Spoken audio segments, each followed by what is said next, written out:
Saudara bangsawan lazimnya dikaitkan dengan seni pementasan teater yang kaya dengan nilai-nilai estetika yang merangkumi pelbagai corak kesenian dan ciri-ciri kebudayaan Melayu. Namun, patutkah ia dicampur adukan dengan elemen-elemen baru dalam usaha untuk menarik penonton moden? Luka badang yang perangkap ikan-ikan. Dicuri hantu sungai yang hendak Badang, makan. tokoh yang hidup dalam mitos sejarah Melayu, dikenali sebagai seorang hulu balang dan memiliki kuasa yang luar biasa hebat. Cerita Badang mengandungi banyak kisah dan pengajaran yang berhubung kait dengan sejarah Kesultanan Melayu purba. Watak legenda itu dihidupkan kembali dalam satu pementasan bangsawan dalam bentuk satira dan musikal ilham ikon teater Melayu Nadi Putra. Pementasan bangsawan Agogo Badang berlatar belakangkan usaha sekumpulan anggota Jawatankuasa Eksekutif Kegiatan Melayu MAEC yang mahu mementaskan bangsawan mengenai badang. Namun, kumpulan itu mahu ia dipentaskan dalam bentuk teater musikal dengan bahasa yang dicampur adukkan dengan bahasa Inggeris serta lagu-lagu Agogo era 1960-an. Saya selitkan unsur-unsur bahasa, unsur-unsur sindiran terhadap mereka yang leka atau tidak mahu atau memperlekehkan legenda kita seperti Badang, orang-orang yang pahlawan-pahlawan kita seperti Badang. Jadi itu semua memperingati atau memantapkan jati diri masyarakat Melayu terhadap apa yang kita warisi dalam bangsawan itu sendiri. Walaupun dalam bentuk jenaka. Badang memakan muntah hantu sungai. Watak utamanya dimainkan pelakon muda Andri Hritik Mokhtar. Jadi Andi ni seorang yang berpegang teguh pada prinsip asas bangsawan dan tidak terimalah pembaharuan seperti penggunaan bahasa Inggeris yang dicampur adukkan dalam skrip bangsawan itu.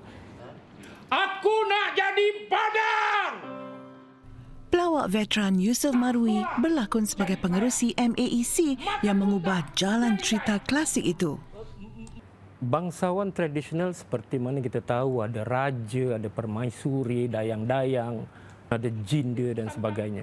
Tapi bangsawan Agogo ni tidak. Di dalam cerita ni saya sebagai pengurusi MAEC mengarang cerita Badang tu sendiri. Kata-kata penulis tu sendiri begitu pedas, tajam dan mempunyai sindir-sindir sayang. Keesokan harinya, Tun Pepatih Panda, Ketua Rombongan Pelak, Meskipun berbentuk satira, pementasan ini tetap menerapkan pengajaran tentang adab, bahasa dan lenggok bangsawan. Ini suatu pengalaman baru bagi pelakon undangan Gloria Tan. Bagaimana? Saya tak ada knowledge dan tak ada experience dengan cerita bangsawan. So, I was like, kenapa ni? Kenapa ada orang masuk panggung nyanyi lagu ni? What's this? Is lenggok dia. So, susah nak belajar lenggok dia. It's a real challenge. Tuanku Laksana, Intan Baiduri. Dalam teater bangsawan, muzik diselaraskan mengikut jalan cerita sama ada muzik Melayu asli atau barat. Inilah peluang yang terbaiknya saya gunakan bangsawan atau persembahan tradisional dan saya gabungkan dengan sulamkan dengan sikit corak theatrical moden dan masukkan unsur-unsur 60-an supaya pada saya orang-orang 60-an itulah sampai sekarang muziknya masih dapat dikekalkan sebab zaman berubah. Para remaja sekarang ataupun mereka di zaman ini hendak lihat sesuatu yang lain daripada apa yang pernah mereka lihat. Pengarah muzik Zul Rabul Jalil diberi tanggungjawab untuk menggabungkan semua elemen baru itu ke dalam pementasan ini.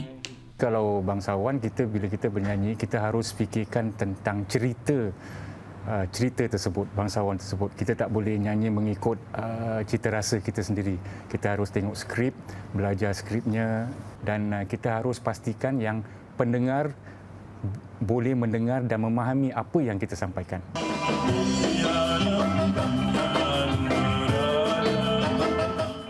Bangsawan Agogo Badang dipentaskan pada 26 Ogos di Teater Hub Tampines kita.